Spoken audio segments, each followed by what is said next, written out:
Go. All right. All right. What is going on, everybody? It's your girl Pam with 2200 caps. Yo, my next guest, man, the world is funny sometimes and things come full circle. And I was actually a guest on a radio show called 99% Radio Network yesterday. If this is a year from now, then it obviously wasn't yesterday, but I was a guest on the show and I met three phenomenal people. And I got to share my story a little bit about being in the Coast Guard and all the good stuff. And they were honoring veterans.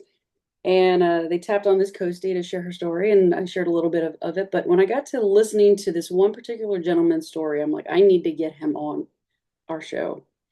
And my next guest, his name is John Salerno. He's retired at NYPD and FDNY. None He's of a FDNY. no, it was just regular No, fire. it was Farmingdale Fire Department. Oh, I thought it was FDNY. See, thanks for correcting me. Either way, I mean, it was all the same for us when that happened.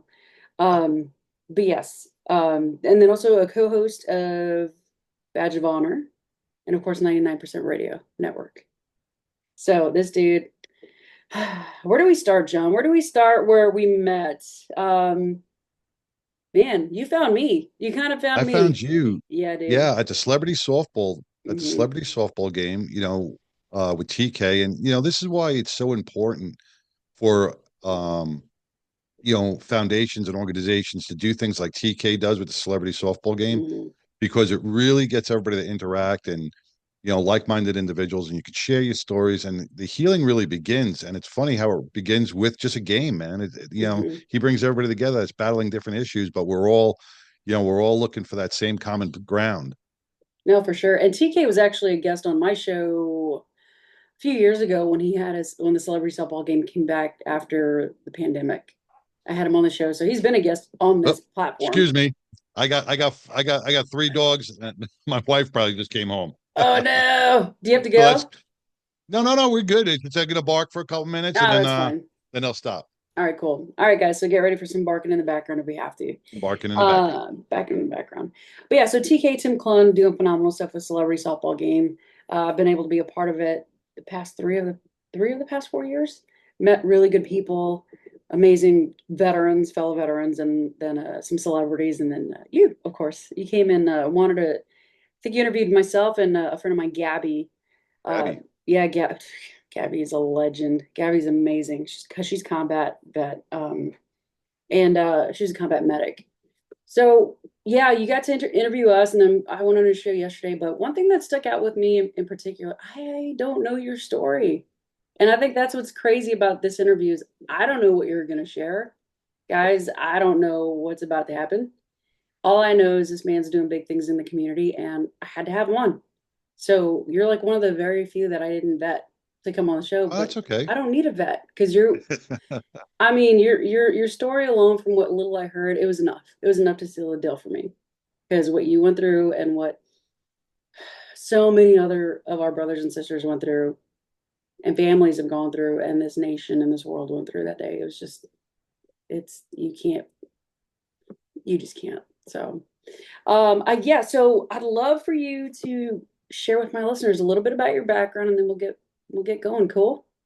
Yeah, that's great. All right. Well, I started out, in the emergency response field at a young age. Uh, what brought me there? Because I was heading down a wrong path. Uh, you know, Paths cross for a reason. So I Mm. probably met somebody in school that introduced me to the local fire department, and I got mentored by, some great heroes.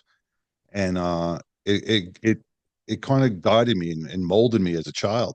And I became a volunteer firefighter in my own town, worked my way up through the ranks to, lieutenant and then captain, and then eventually chief. And through that, I had no law enforcement in my family. I had no medical backgrounds in my family. But through that mentorship with all these men and women, I became EMT, and I worked for New York City Emergency Medical Service. And then from there, I became a police officer in the NYPD and moved up the ranks, became a detective, and worked undercover and did narcotics and worked for organized crime and went, into the crime families and stuff. So Dude. it was Oh. very interesting. It was really interesting. And, I worked in in some of the roughest parts of New York back in the 90s, where, we had a 2 square mile area that we covered, which is not very big in a 7-7 precinct, but we had over 350 homicides in one year. So think about that. You know, That's like a whole over precinct. 300 God dang. 2 square miles. Oh, man. So you were running from shooting to shooting because it was in the middle of the crack epidemic. So you're running from shooting to robbery to assault to homicide. So a lot of stuff becomes numb. Mhm. After a while, you really got to shut your body down, and it sucks because you become emotionless. You know, and through my years, I never realized what it was doing to my body and what it was doing to my brain. I was in a constant hypervigilant state. I Mhm. never knew what the norm was or what norm was. We all have different definitions of that. And after learning and becoming part of the mental health community and listening to all these great people, I learned a lot about myself, you know, and like a veteran or a first responder, though we fought on different battlefields, although first responders didn't have deployments and veterans didn't have to do this, the patrols every day for 30 years. I found out that trauma has zero value Mhm. when you think about it, right? Trauma is trauma. Yeah. It doesn't, it's your own personal resiliency and what you build inside you that either shields you from that trauma or causes that trauma more pain.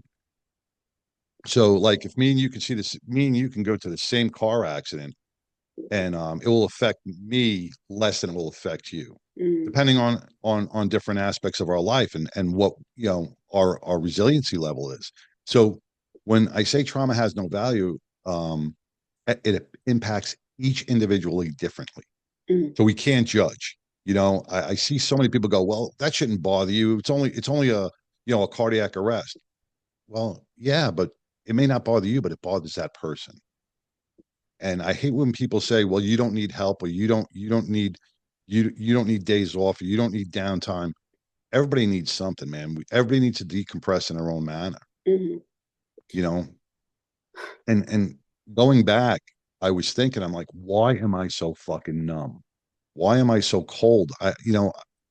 It didn't bother me. And 9/11 really kind of impacted me to the point where I was like, yeah, this is a devastating thing. Thousands of people are dead. We're walking over dead bodies, and I'm feeling nothing, Mhm.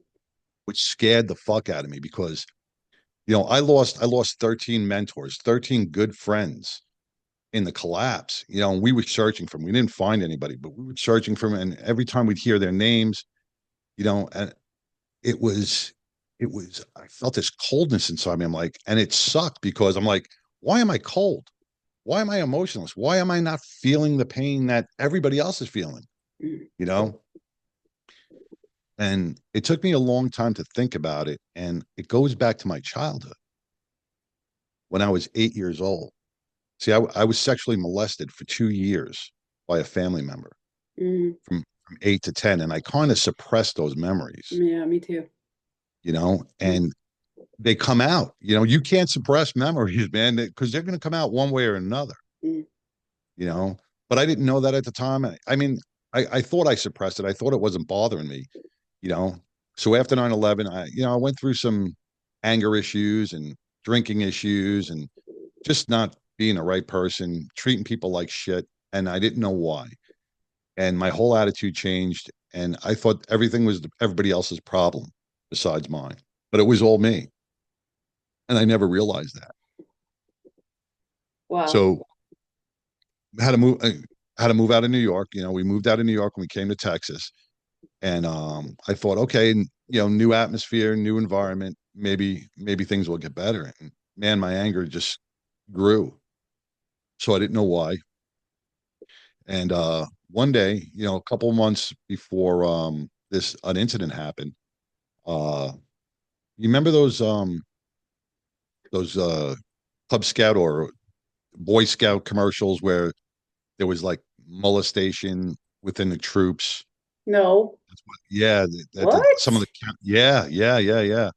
They were showing these commercials. It was law. It was some law firm that was saying, "Well, if you've been molested by your, Cub Scout counselor, come to What? JP Robbins." Yeah, yeah, yeah, I don't know. God, oh, damn. Talk about right in your yeah, face, right?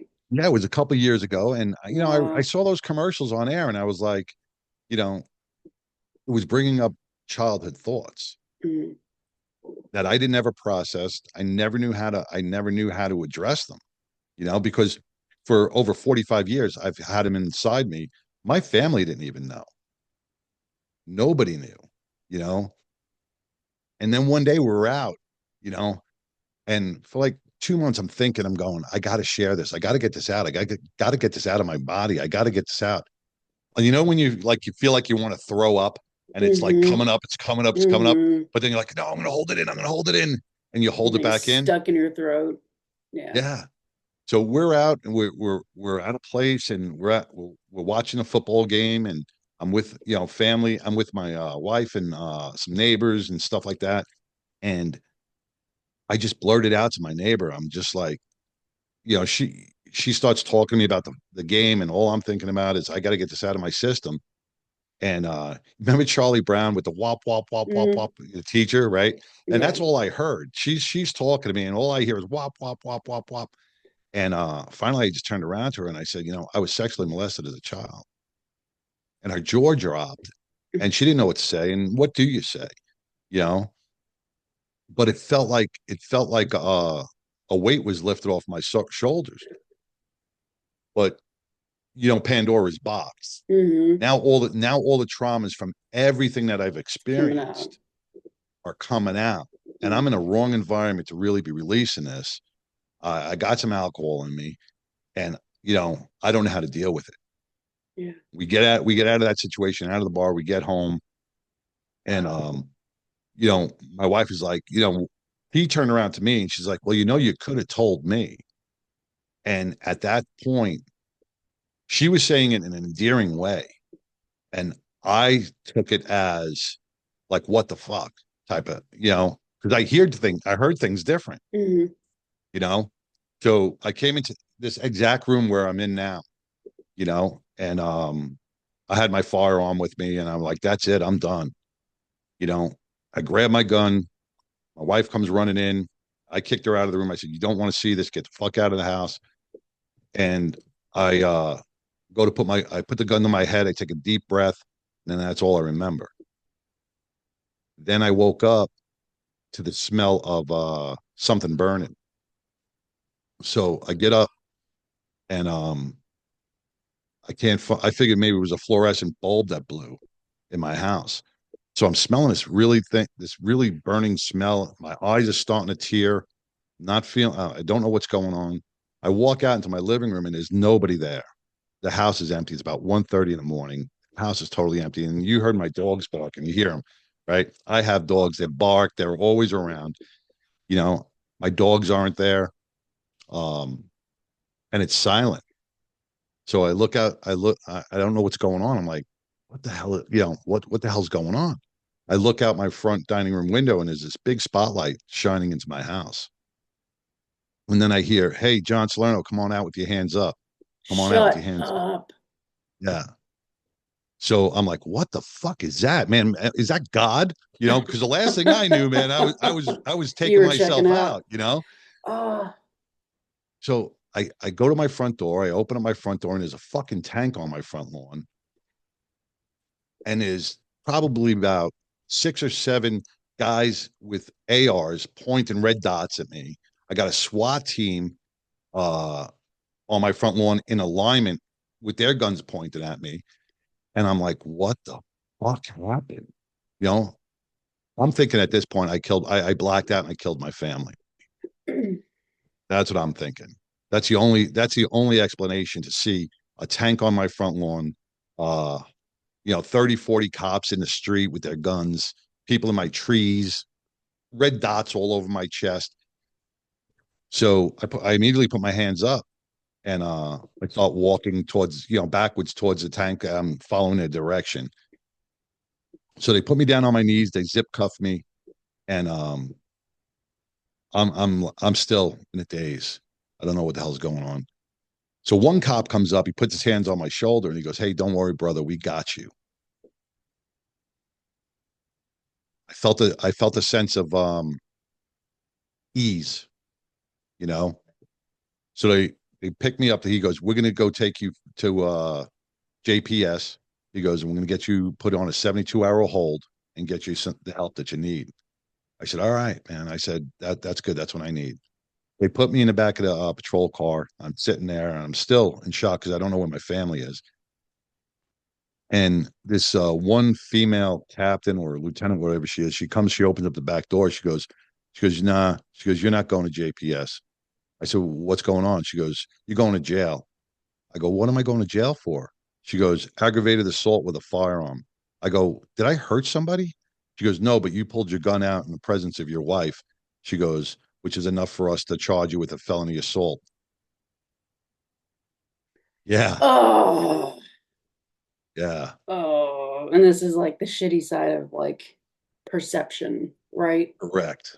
Go ahead, y'all. This is the first time I'm learning all this, so this is real in the moment reactions. So what? So what? So you went from they went from like we're gonna help you 72-hour hold. Sweet, I'm gonna get the help I need to know your ass is going to jail. Yep. The So I go fuck, to the dude. local, I go to the local precinct, go through all that shit, strip search, all that crap that, as a cop, I'm like, what the fuck, man? I'm not a criminal. And I get thrown in a cell. The next morning I get picked up. I get taken down to they drive me into Fort Worth. They put me in a detention center and I'm getting processed. And people talk. They know I'm a fucking cop. They know I'm a retired cop, I was at just gonna least. say this was after you retired, and they're gonna Yeah, treat you like this. yeah, yeah. Because like you said, man, the perception of mental health, Hmm. um, and the piss poor training a lot of these departments get. They don't know how to react, so they just go by the rule book Mm. sometimes. So I get put up on the fourth floor tier in GP, over at Brooklyn House. I mean, over at Fort Worth Detention. And all I'm hearing is, man, we're gonna fucking kill you during breakfast because it's about 4 o'clock in the morning, 5 o'clock in the morning now. We're gonna kill you during breakfast. And no, no, actually, this is the next day. I spent the whole day in Hearst. I get there, I spend the whole day there getting processed. So fall asleep a little bit. They're screaming, "We're gonna kill you at breakfast." And I'm like, man, this is not gonna be good because now I'm either gonna have to fight my way through breakfast. This is gonna suck. Um, so I attempted to take myself out again. I wrapped the bed sheets up and, I was going to do one of those little jailhouse Jerry Epstein or Jeffrey Epstein hangings, And as I do that, I put the sheet around my neck. I hear one of the detention officers coming down the tier, and he goes, "Salerno, you've been bailed out." So, I mean, think about divine intervention. For some reason, Mm. at that moment, I got bailed out. And it was like maybe 5 o'clock in the morning the next day. So turned out my son-in-law picked me up. He was there all night waiting for them to process me out. And I get in the car, I come home, and actually I find out that the SWAT team had shot six canisters of tear gas through my house. Oh my that, God. That's what that burning that's what the was. burning sensation in my eyes was the Jesus. tear gas. So they actually put a restraining order against me. I couldn't come home. I had to go to my sister's house. So for the next couple of days, I wasn't allowed home. And finally, through the network, through like a badge of honor and all the people I know, Mm. they got me on a plane and sent me to Utah to Chateau Recovery, um, Okay. which is a post traumatic stress for first responders, alcoholics, Narcotics Anonymous, the whole bit, man. That's good to know. So I get on a plane. They paid for it, and they sent me out on a plane. Just this is in the beginning, just after Christmas, and I get to Chateau Recovery, and I spent about 33 days there. uh, getting some treatment and really finding myself and learning about what is going on with my brain. Went through EMDR, brain spotting, all that stuff, you know. Mm, And I came, when I came back, I vowed I'm going to be a mental health advocate because I want to help people. I don't want anybody to have to go through the same thing I went through. And I see vets all the time now that have that same experience that I went through because nobody understands. mhm, Nobody understands the pain that they're feeling. Nobody understands post-traumatic stress. Um, that it's a brain injury. It's a TBI by all means. It changes the way you think, and mhm. especially if you have issues back to childhood. Many of us have experienced suffer from ACEs, which is adverse childhood experiences, and we've suffered those things. You know what's funny? I'm glad you brought that up. So there's an ACE score, right? Are you aware of the 1 through 10, right? Yep. So I was like, I follow John Deloney on YouTube, and and somebody called it. I'm like, what the hell's this ACE thing, right? And I, it's just you just answer like 10 questions, and then depending on how you answer it, that's your overall score when you're done. Anything below a 4, you're pretty solid. Anything above a 4, you're not good. I was at a 9. My score is a 9 out of 10. Wow. Anything over, I think every time when someone's like, "Oh, mine was an 8," he like, ugh, like there's so much shit there, you know. And I was like, "Oh, mine's a 9." Damn, you know. And so I get that. I get what you're talking about. There's a Well, lot of shit there. what did you do? I mean, you suppressed it. And here's the funny thing, like you went into the Coast Guard, Mm, right? And this is where I find a lot of people and a lot of first responders who are pretty much scared to admit, or veterans that are scared to admit that they are victims of child abuse, be it sexual assault, verbal, malnutrition, whatever it is.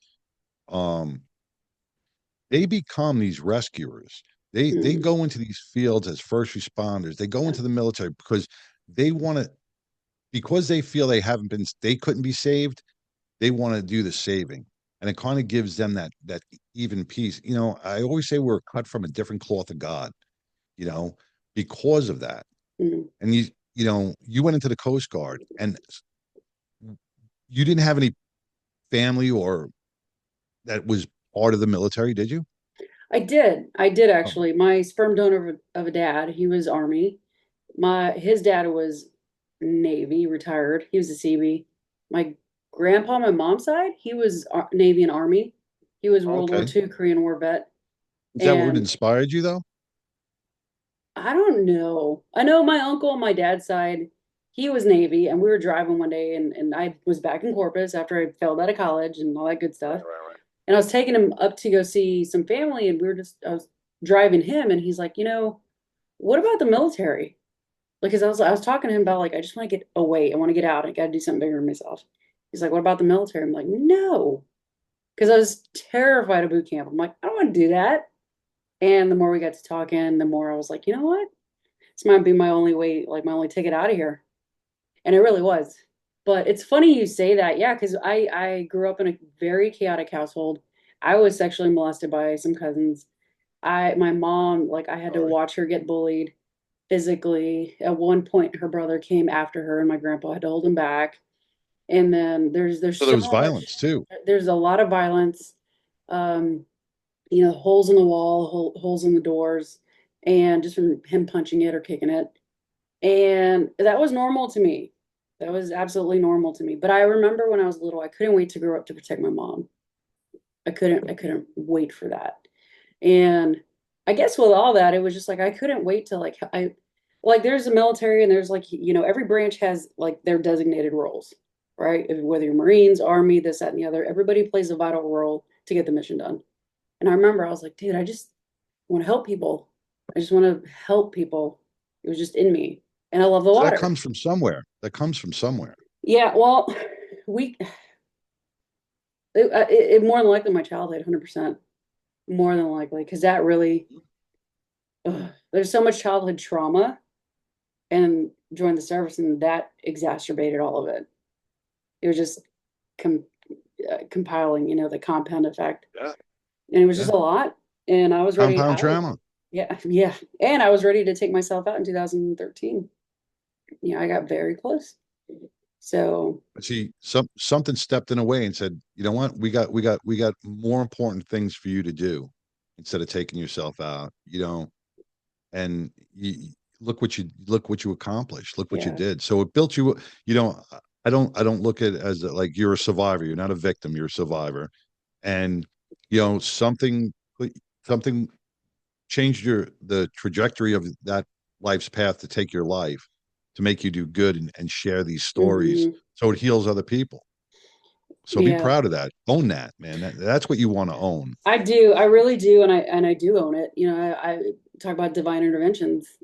I just needed I was so exhausted with, I had just lost my identity because I was no longer in the Coast Guard, lost my best friend, we had a falling out, my grandma was taken from me. There's all this stuff just hitting me, and then I was homeless for a few weeks, and there's just all this shit. And and I remember crying to my mom on the phone. I'm like, I just want this pain to stop. I want it to stop. I can't do this anymore. And before I could actively plan it to make that decision, like, all right, let's plan this.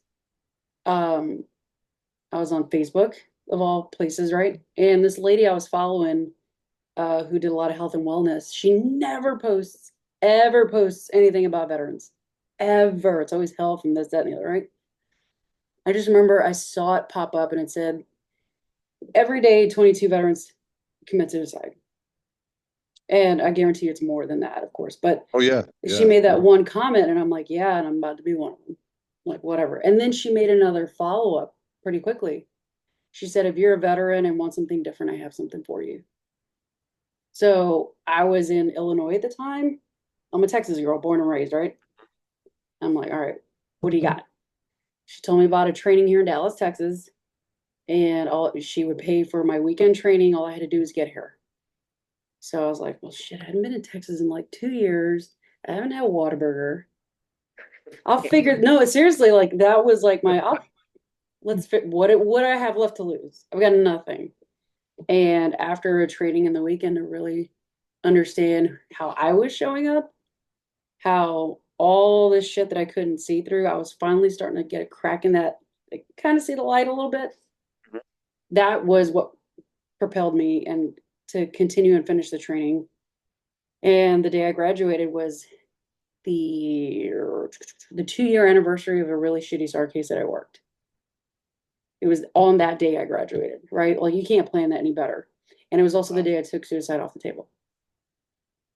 That's So good. there, yeah. So there's So that. things work for a reason. They work for a reason. And like I just told my best friend recently, I'm like, dude, I last year, myself and a few athletes from the Adaptive Training Foundation got gifted Thanksgiving baskets with a full turkey and all the fixings because they were like, do y'all know anybody that could use food? And I'm like, yeah, I got my parents coming. That would help a lot. And I remember driving home with that basket, crying. And I'm like, dude, had I taken myself out, I would be missing all of this, all of it. And now I have a house. And now I have all this amazing people and new friends and connections and this mission. I'd be missing it. It wouldn't even be a thing. So that's where I'm like, I thank my God every day. My big Yeah. God. Thank him every day. I really do. So Well, anyhow. no, no, you bring up a great point because so many, and it's not something that we would really could ever know, but Mm, those who do in their life in complete suicide, at that very moment that it happens when they pull a trigger or they tie that knot or whatever, or they take those and they pills, jump. Yeah. they probably have second thoughts going, I shouldn't have did this. Their You hear last that. thought, You hear you that know. from a lot of like jumpers, people that Hmm. survive jumps from bridges. Yep, I just saw that in the news. Some guy jumped 75 feet off a bridge, Hmm. and as soon as his feet left the bridge, he goes, "This was the wrong move." But he did survive. Yeah.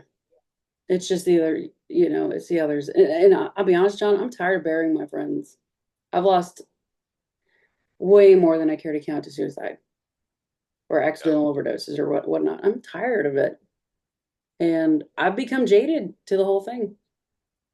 Just like you get desensitized. It's like I feel like an asshole, but I really don't feel it anymore. Right. You don't feel Like it, but who you else? should, You know? so that's when you turn yourself around. And yeah, the feeling that it's not that you lost the empathy for it, but now you Right. just turn yourself around and you go, you know what? I'm going to stop that next one. So you think about what you do each and every day. You know, if you're just kind and show humanity and show empathy and show Mm, people, right? You may be changing somebody's mind because like we said, we don't know who's battling what they're battling, right. right? I had a friend of mine. He was a SWAT officer in Florida, and he was ready to take himself out. And he planned this whole thing out on a Saturday morning. He was going to this really nice park that he loved. He was going to sit on a bench. He was going to drink his Red Bull, and he was going to take his life out while he was looking at the water. And he pulls up to a grocery store, or 7-Eleven, whatever it was. And as he gets out of his truck to go to the door, somebody goes in front of him and holds the door open for him and says, "Good morning." That Mm, word, just simple act of kindness, changed his trajectory. And he was like, you know what? There are still good people in this world, mm, and God bless, he's still here today. good. And that guy who did that, who opened the door, didn't know that he was opening up a door for somebody who's ready to take his life, didn't know if that guy was battling, didn't know nothing. He was just acting out of the kindness of his heart, but he saved a life. He'll never know that. That stranger will never know that he saved a life. And think about what you do each and every day, just by your acts of kindness, by your supporting other people. What your words mean to people can save a life. Mm, You don't have to be the heroic person mm. to, you know, get there and grab them off a bridge. Your words, your kindness, your love for other human beings can really change people in a matter of moments. And it's powerful as hell. Well, you know what you're reminding me of is like your situation, for instance, right? Um, the police officer that saw you, that moment that you felt seen, there's hope, and then the rug gets pulled out from under you. But in that moment, that reminded me of a video. It was a viral video of a veteran that got pulled over, and you could see the police officer coming around on his passenger side, and the guy's out of his he came out of his truck and he's crying, he's bawling. And the cop's like, "Yo, man, like, well, what's your name?" Like he made it more personable. "Hey, well, my Yeah. name's so and so," like first name basis. And the guy is literally trembling and crying. He's a veteran. He's like, "Can you just hug me? Can you just give me a hug?" And he did. Like I'm tearing up thinking about this. He just Wow. gave him a hug. The cop was like dropped, that demeanor, that officer presence demeanor to be a freaking person in that moment. And he got the help that he needed. And I'm just like, damn, like to see a grown man cry and just ask for a simple fucking hug. And that police officer that was like, "I'm not a cop. I'm a person with you." Like he's right there with you. Well, you said something before. You said you lost your identity, right, when you left Hmm. the Coast Guard. Yeah. And so many cops, so many first responders, so many military veterans, because of the training, it gets put into us, and we become our job. Hmm. We forget who we really are. We forget who we Yeah. are as people, and we become Pam, the Coast Guard veteran. We become John, the cop or firefighter. We get these labels on us, Mm. right, that we don't know how to peel off. And when the music stops, when we retire, we get hurt. We're like, now who are we, man? Yeah. We lost our why, we lost who we are. But you know what the fact is, we never lose anything because we are who we are. That can't change. We'll always be those same people, but just outside of the uniform. And I hooked up with a crew here in a bunch of veterans here. You probably heard about them. It's called the Mission Continues. If you look, there's an Mm. organization called the Okay. Mission Continues, and it's for veterans that now that what they do is they go and they clean parks and they clean creeks and they do some amazing things in the community. and they as they're doing all these things, they talk with each other and they rap with each other, and they're providing a service, Mhm. and the mission is still continuing. You don't have to wear a uniform. You don't have to have Right. a label. You're still just be you. Learn to be you. I love that. And it's true because even when it's not your time, you have to retire, you have to leave because of injury or what have you, right? Or you get kicked out or whatever circumstances are behind that. It wasn't your time. You didn't make that choice. You weren't ready to, right? So it stings a little bit more, in my It does. opinion. Yep. But No, no. I think of David Vabora, the founder of the Adaptive Training Foundation down here in Carrollton, and that's my family, dude. Like that community is 100% my family, and was one of the recipients for the celebrity softball game. And David himself, he played in the NFL. He played for 4 or 5 seasons, had a career-ending shoulder injury, and lost his identity. He Was lost it all. Got addicted to the painkillers, this, that, and the other, then got clean, and then found his purpose when he met. Well, I mean, he started a gym for profit to training to elite athletes, and then he ran into Staff Sergeant Travis Mills, who's one of 5 living quadruple amputees from the war. He met him at a birthday party, went up to him and was like, "Dude, when's the last time you worked out?" And that's literally how ATF started, wow. just by taking a chance on this guy that doesn't have any appendages, no arms or legs.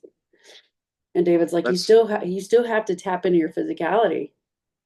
Let's figure this out. And that was let's 10 figure years this out. ago. This is 10 years ago. And they're going into class 32, over 400 athletes that have gone through, myself included. But David also talked about how he lost his identity. And then you have merging vets and players, where they merge veterans with former, pro athletes, because that commonality of losing that identity, Yep. they galvanize us together, get a good workout in, and do a huddle and talk about our shit. Yeah, you because now you So, feel like you're a part of something again. right. And it doesn't have to be on a boat. It doesn't have to be in Mm-mm. a war zone. It doesn't have to be in fatigues or camo or a uniform. Just be you, man, around the same like-minded individuals Yeah. that care about who you are as a person. We forget that so many times. Mm. We forget the person, and we look at the profession and not the person. And it's funny, John, that I'm talking to you because my bonus dad, he's retired chief of police. He's a retired police officer. And we've had heart to heart moments where he's just like, he's in constant fight or flight still. And when we have those heart to heart conversations, he cries. He's like, "Whoa, I wasn't ready for that. I wasn't ready for that." How do you know? It's like I, I let me tell see you, it. I feel them. I see it because I was there. I wasn't a cop. Yes, I did law enforcement in the Coast Guard. Yes, I carried a gun. Yes, I had all the training and whatnot to, do whatever I needed to do to bad guys. But it wasn't on the level as a police officer. Police officer, it's every single day, every single call. Like you guys, it was a call, one right after another, after another, after another, day in, day out, every shift. And you have no time to process it, you know? No, I agree and I disagree a little bit. Um, it's not really a fair statement on that because hey, listen, how about those cops in the slow precinct that were able to eat donuts all day? You know, All right, it's that's fair. you think about it, like you don't get paid for what you do, you get paid for what you might have to do. And when that constant threat is above your head, it doesn't matter if you're sitting in a patrol car eating a donut or if you're just cruising out on the boat and there's no threats, but there's always that looming threat that's in your mind. You are at the ready at every given moment. So when you Yeah, that's think about fair. it that way, that in itself, it's not the trauma, it's not the response. That's the easy part. It's the dealing with that constant fight or flight. You're constant in that fight mode that in the next 3 minutes, what could happen? Hmm. You're constantly preparing your mind for the worst. I mean, like I say this all the time. I said, who goes to the fucking grocery store armed or goes to the beach or goes to a birthday party armed? Because we don't know how to feel secure with our surroundings because we've seen so much bad. But that puts us in a fight mode, we're always ready for the next threat. Mm, Is it good or is it bad? You know, it's a hard balance. I mean, I bet you sleep with your gun on your dresser, yeah. Yeah, right? Of that's course, fair. That's fair. right? Yeah. So do No. I.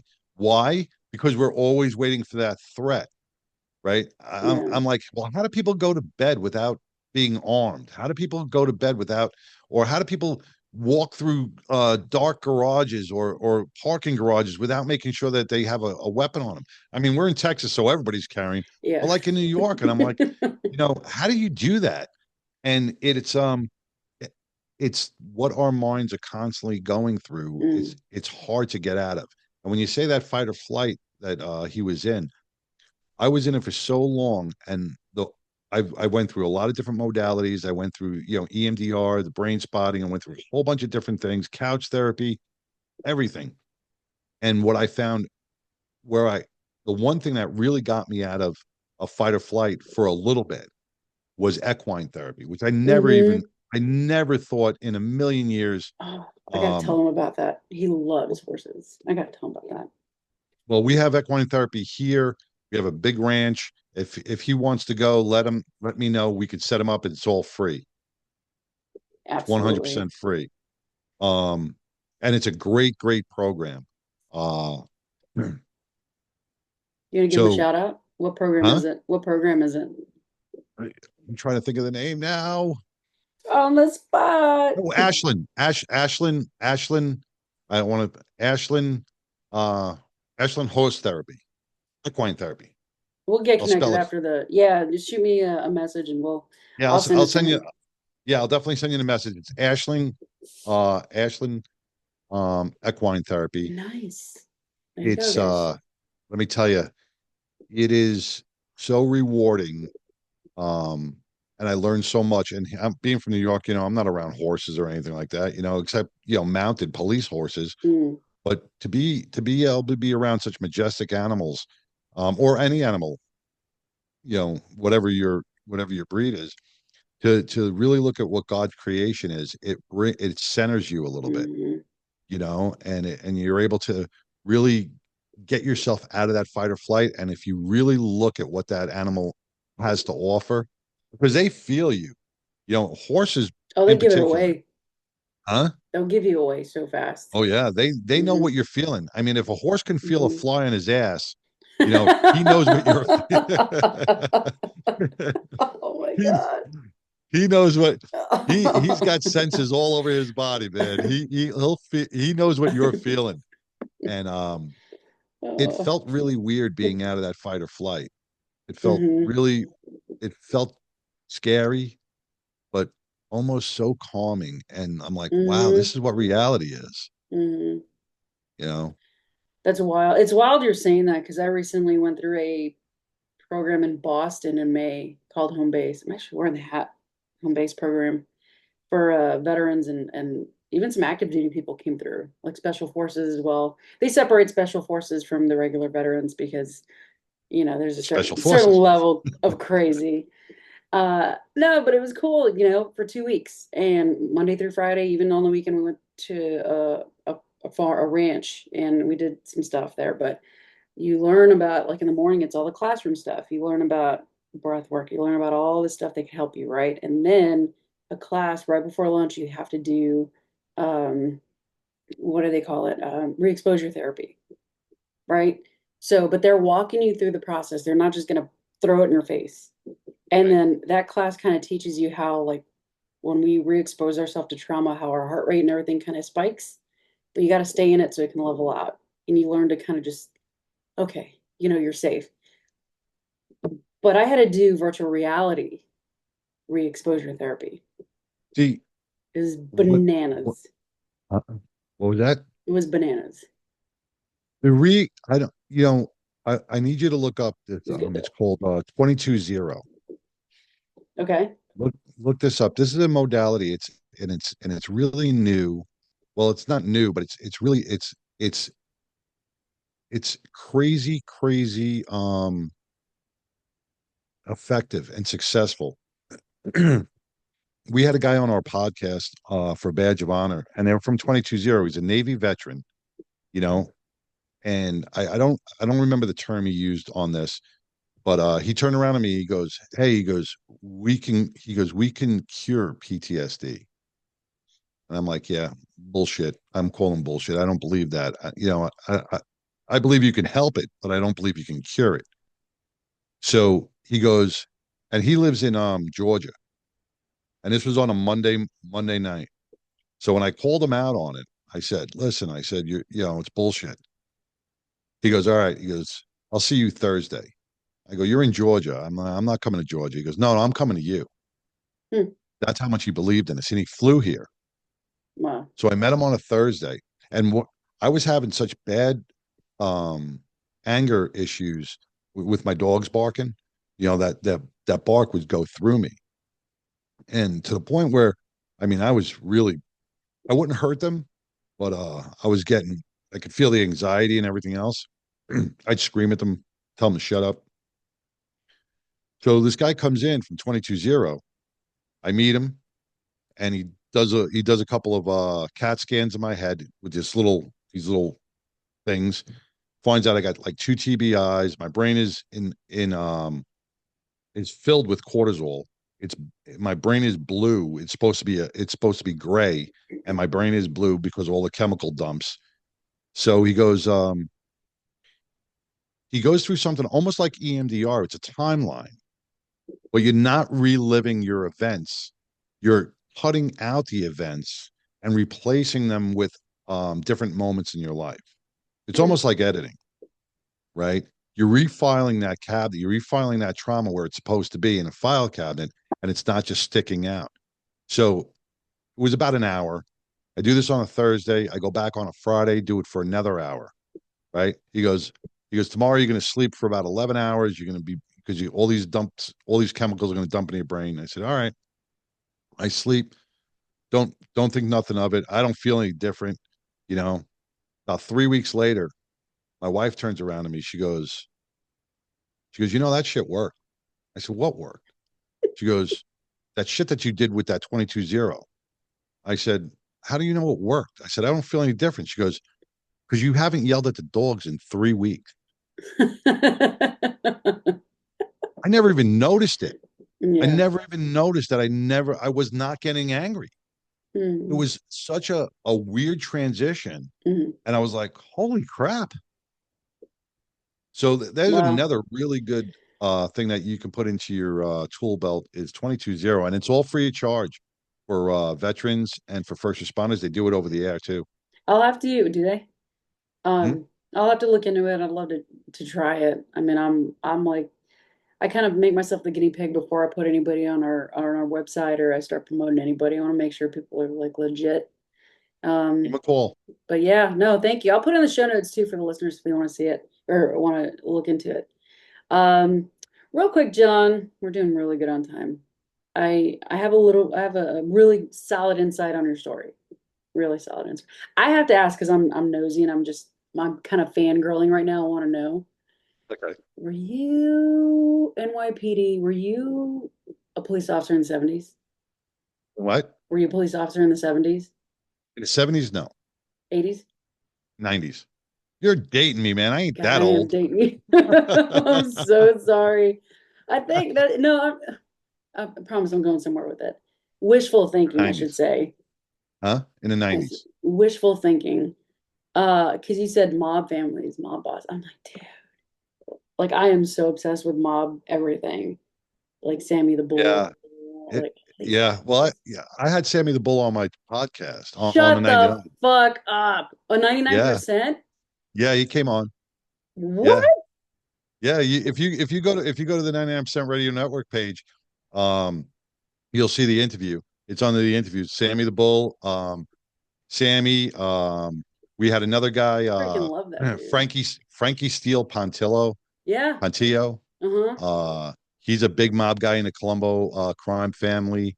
Yeah, we had some really good mobsters on. We did a mob seminar here in Texas. We invited mobsters from all over the country down here, Did they and we had a come? big seminar here. It was pretty cool, man. Dude, Listening to what do I gotta do to get Sammy the Bull on here? Huh? What do I have to do to get Sammy the Bull on my show? Well, now that since Sammy's got his podcast, it's a little tough. But if you want to get, I'll tell you right now, if you want somebody who is really into who is a big player in the Colombo crime family, Mm. Frankie Pontillo, Frankie Steele, guy is an amazing wealth of information. He was a made guy. He was a made guy in the Colombo crime family. He was part of the Colombo crime But him and wars. Sammy were getting into it there for a while too, weren't they? Well, him and Franchise. Okay. Yeah, they were getting into it. Yeah. Michael Mm. Franchese. Yeah, Yeah, Michael they were Franchese, that's who it was. Michael Franchese.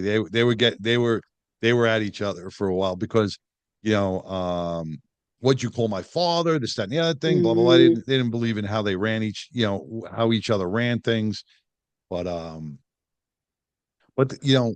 one thing I did with some of these guys is I discussed a lot of post traumatic stress with them. Mm.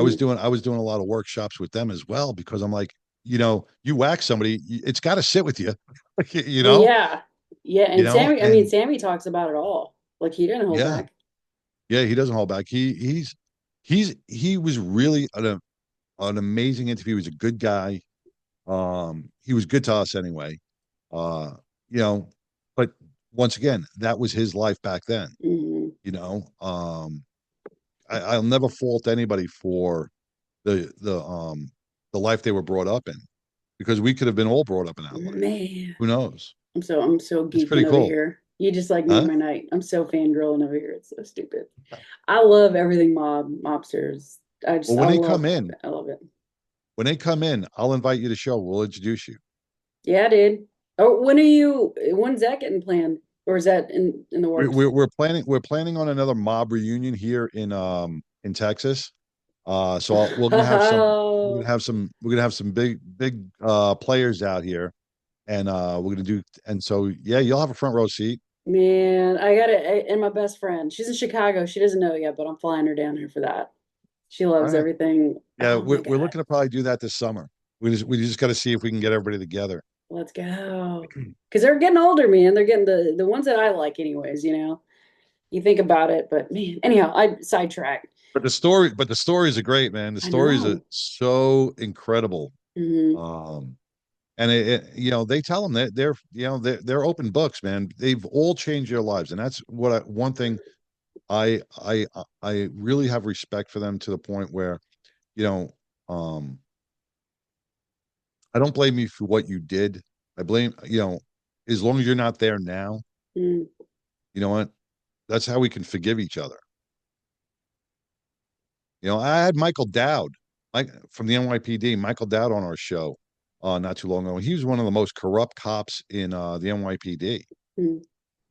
and I told him, every cop hates him. And I'm like, Mike, uh, as long as you found redemption, man, I forgive you. You did your time. You did 12 years in prison for what you did.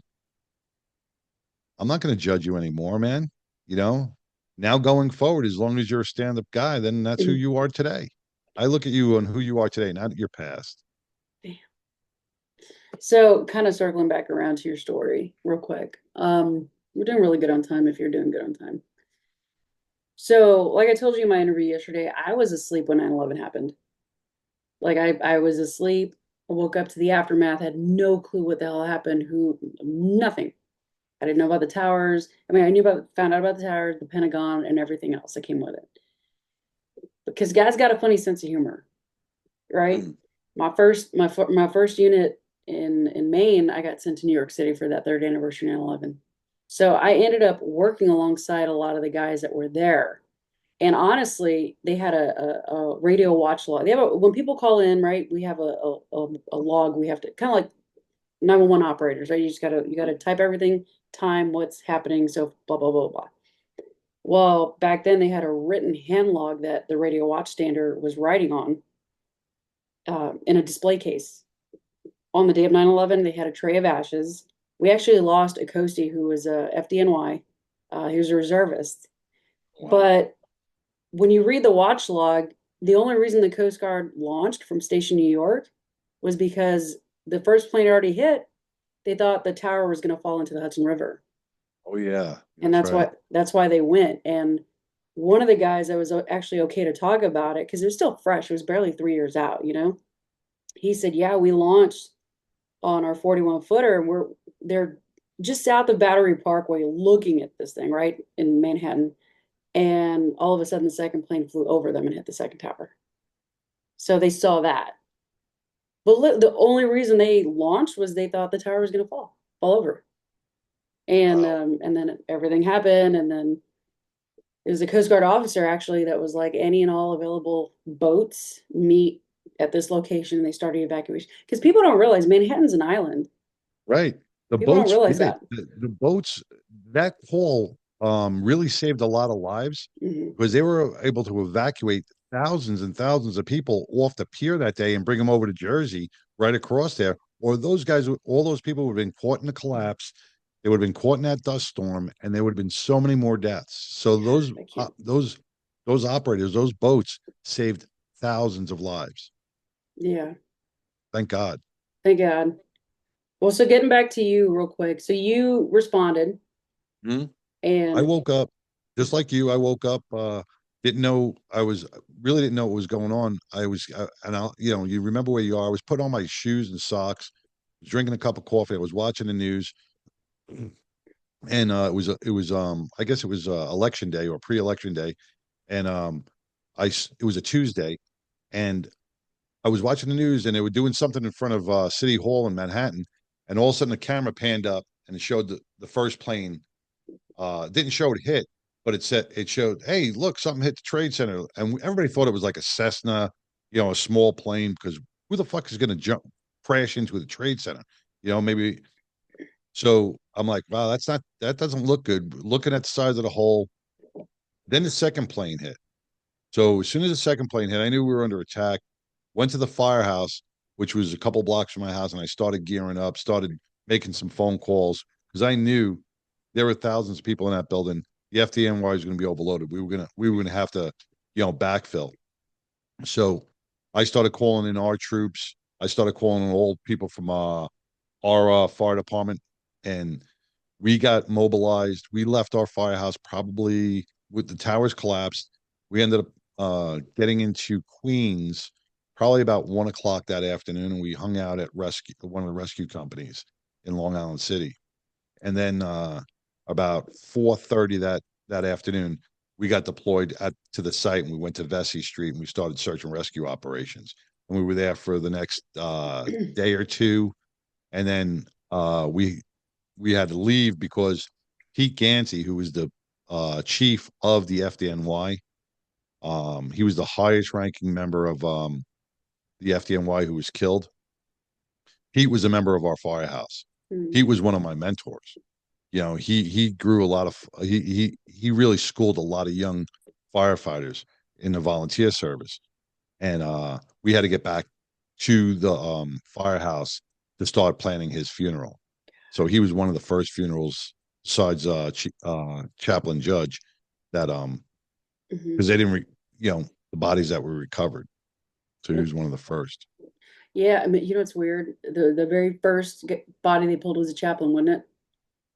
That's the Is first first confirmed death was judge. judge. So at ATF, the good ATF at the gym, the Adaptive Training Foundation, we would do a 9/11 workout, memorial workout. So we would write the names of those who we were working out for. And one year I wore his name. And A then the judge. the other years, yeah, I wore like we actually lost a couple guys from Station New York. One was a police officer. I have to look up his name. But I can't imagine like as a first responder myself, it's like you wanna you're hanging on a hope that somebody's alive. Right. But at what point, and I know it from my personal experience, you're just like You it's know, it's it's recovery at this point, you know, how you look at the voids, you were hoping people were in the voids, hmm, that they were surviving somehow. When we were there that night, the only two people we didn't pull anybody out. We were part of the line that pulled somebody out. It was the two Port Authority cops that they made that movie on. oh really? Those were yeah. those two Port Authority cops were the only ones, and I think one female throughout the day. I think it was three or maybe four tops survivors. But when you went to the trade center, when you were there, man, there was, I mean, you look, there was no computers, no desks. Everything was pulverized into dust. So it was like there wasn't, truthfully, there wasn't even bodies. It was just dust and Ash. parts and, you know, things that you couldn't even make out. You saw clothing, you saw fire helmets and gear. There were, you know, it wasn't like 3,000 bodies just laying out on the ground. You didn't see anything. It was just all dust. Everything got pulverized. It's scary. I can't imagine because I know how I felt with just two people. I can't imagine with the thought of thousands of people and you're just hoping that somebody's there. Well, I that's what kept can't. everybody going was hope. Yeah. That's what kept everybody going. Everybody was that was working that pile was working in the hope that they would be pulling out another person. When they pulled out those two Port Authority cops, that gave them an amazing hope that more people survived in the voids. And there were experts there that saying, "Hey, people can live 5, 6, 7 days, you know, in those voids, maybe even longer." So that when they pulled those guys out, they really had hope. But then after 15, 20, 30 days, you saw the change in the membership and the rescuers because now it's recovery. So let me ask you this, and now we know that you struggled with your own stuff. On top of that, just everything when you came back home and the anger and all that stuff. Are you dealing with any health issues from being at Ground Zero? Are you one of the ones? I'm sure. Do you know anybody Thank God, that's? no. Thank God, nothing yet. I hope People not. that I people that I was there with have battled some cancers. I lost let's see, 5 friends due to post 9/11 cancers. Mm, Um, but knock on wood, so far so good. I haven't had any issues. The only thing that I have a little issue with is I get now I get bad heartburn. It's like a gurg, you know, like so I got to kind of watch my acidic foods, but otherwise I'm blessed by God that thank God. I have not gotten any illness. Thank God. I got to tell you, I went down because I was there for like 3 months, and I was like, I want to go to Ground Zero. And when I went, most of the debris was gone. However, that cross was still there, that Mm, beam. I was like, this is insane. Just, it was beautiful. It was eerie. It was yeah. just nuts. But just to see that, and now having been back since and visiting the names of the guys that we've lost on a personal level at the station and stuff, it's gorgeous what they Oh did yeah. there. It's Yeah. just, it's Those those gorgeous. those reflection pools are beautiful. Mhm. Um, and I'm going to give you right now, before we wrap this up, a Yeah, personal invite for next year, 9/11, to join the 99% Radio Network. For the last 5 years, we've been reading their names, reading the names of our first responders. So I'm going to give you a personal invite for next year, September 11th, to be part of us and join us and read the names of the fallen. count me in. I'm there. You're in. Remind me You're because I have there. the memory of a goldfish, but I'm in 100% in, man. Thank you for that. Yeah, Well, I'd like, love man, to have you be part of that. I wouldn't miss it. Like I said, I have the Latin Long Ground Zero on my back. It was so impactful for me in those moments, patrolling an area that, again, heightened alert, heightened Oh security. yeah. We're just like, and it made me very paranoid. Still, even till this day, there's little things. Until this day, right? And that's something that's hard to break out of. Mhm. But You know, so that weighs on you all the time, it's gotten better right? though, man. All EMDR therapy, everything I've done. Oof. That virtual reality therapy kicked my ass, but that was like the best thing I could have ever done for Worth me. it. 100%. 100. I'd do it again. I really would. Um, but no, man, thank you so much. We're about ready to wrap up. I know you got to get going here for another amazing thing that you're going to be diving into. You got your toe in a lot of little things. I love it. And just You thank you know, for. Mhm. It's actually not good. I keep myself so busy so I'm not in my own brain sometimes. And that's a bad thing. Mm, I don't know how to balance. Um, which can really on the out for other people who look at me, they're like, you know, like family and they're just like you're you got to decompress and stop a little bit, slow down. you have to, man. I've even had to learn. It's boundaries. That's it. Yeah. Like I don't bring work home with me. I don't answer anybody from work unless it's an emergency. I don't do anything because the last time I took work home with me, it almost cost me my life. With that search and rescue case, it Oh yeah, fucked yeah, me yeah. up. I took it home, was not good. And then I spiraled horribly. So I have this boundary. I don't think about work. I don't do work. Even when I go to work and if I'm not clocked in, they're talking to me about work. I'm like, punch in. Okay, now we can talk. I'm dead See, serious when I that's do good. that. That's good though. That's good. But that takes discipline. It does. But if, God willing, if I have a family one day, like they're going to get all of me and not some of me. That's my goal.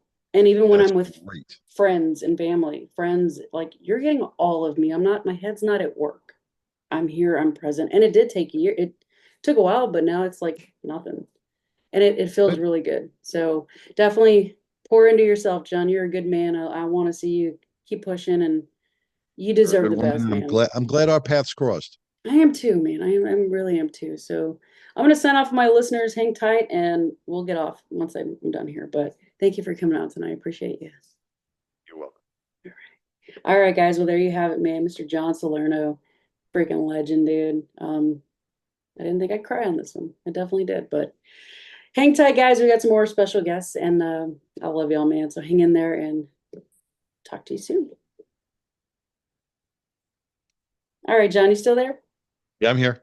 That was awesome. Dude, I That was love awesome. it. I love how that Thank just you. went. No, thank you. It flowed.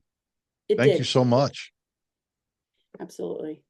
I can't wait to see the replay. I can't wait to see everything about it. I can't wait to share it. It'll be good.